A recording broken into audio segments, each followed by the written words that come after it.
Ooh, sorry about the noise in the background, guys. I've got the dryer going. So look at that. That's some ugly looking stuff there, isn't it?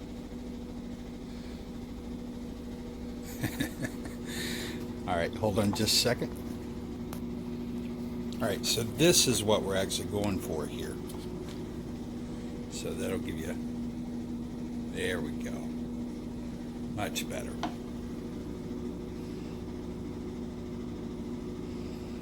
Okay. There we go. Kind of looks like Cool Whip. All right, going to pause again.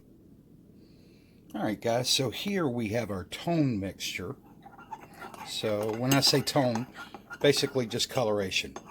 So this is actually ink based on the gray colors.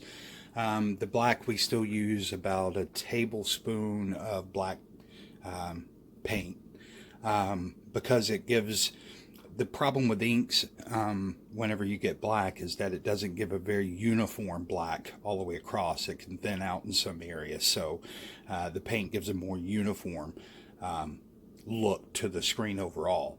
But we have to use very small amounts of it. With this is actually 3 different mixtures. One of them is actually a household product that some of you guys may have. And then the rest of it's ink based. And then there's just basically a filler in there to like a body, to give it a body. Your reflectivity is going to come from here. I'll show you that. So you can see there's no shiny reflective particles or anything in that. It's just color. Okay.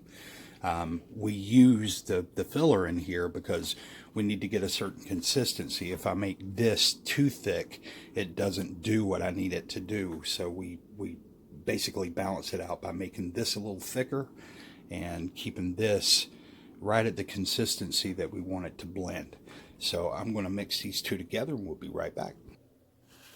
All right, guys, so this is the material that I'm going to be using to coat and just show you sort of before and after.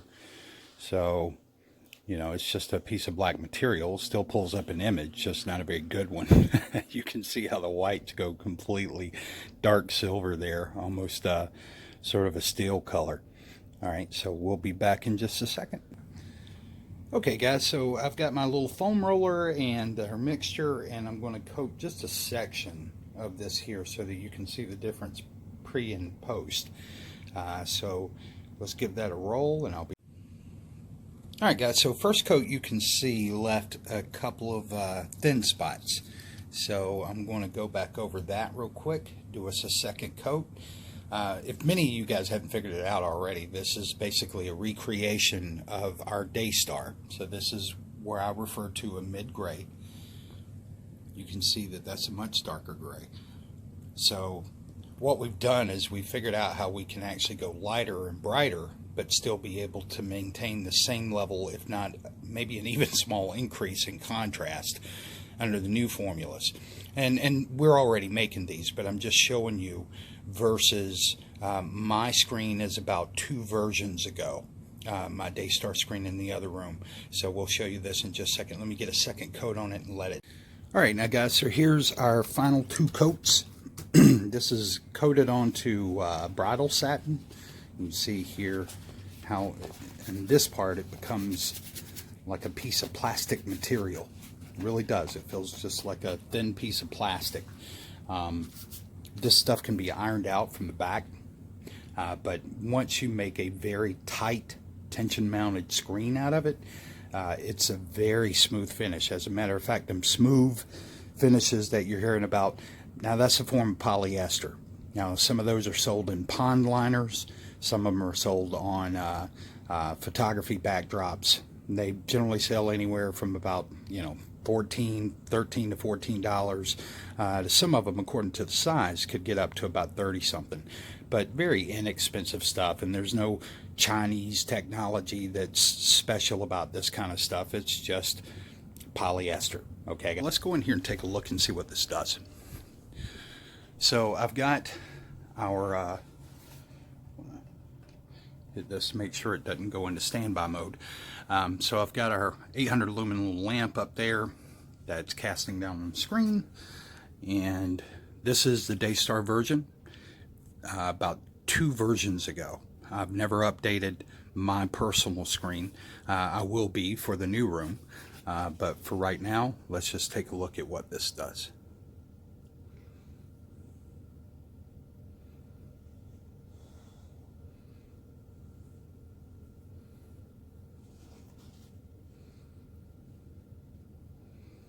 You can see the difference in how the contrast holds up there.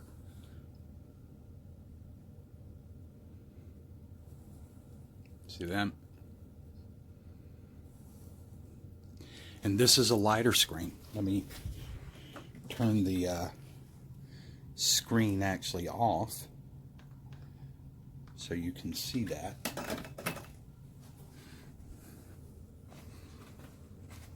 See, it's actually lighter than the current screen.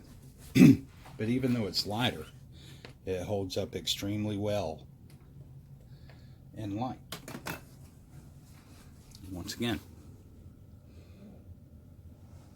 let's take that across the screen.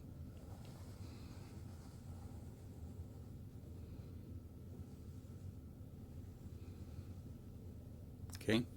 And then if we turn all of our lights out, there you go.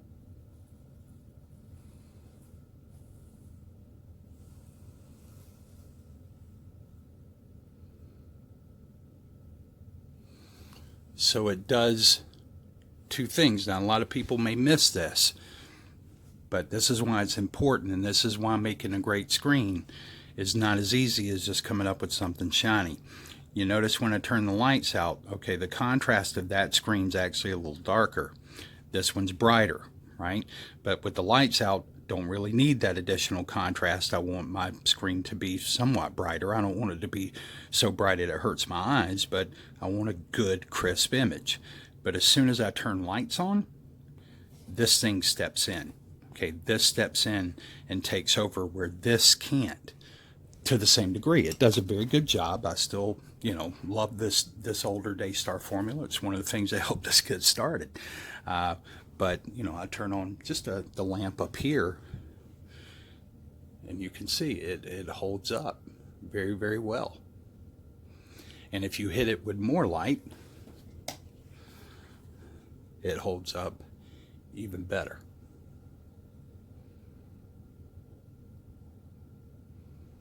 So there you go. All right. Hopefully this gives you guys some insights into some of our R&D.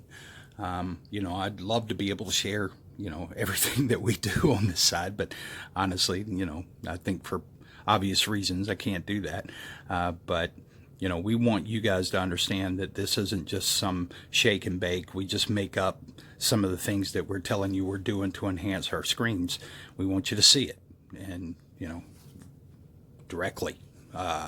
So this is what we consider to be the ParTay difference is our R&D and our efforts to always to be able to create things that normally just don't exist. So you have to make them exist. Okay. You guys have a great day, and hopefully this has been informational for you. Take care. Bye.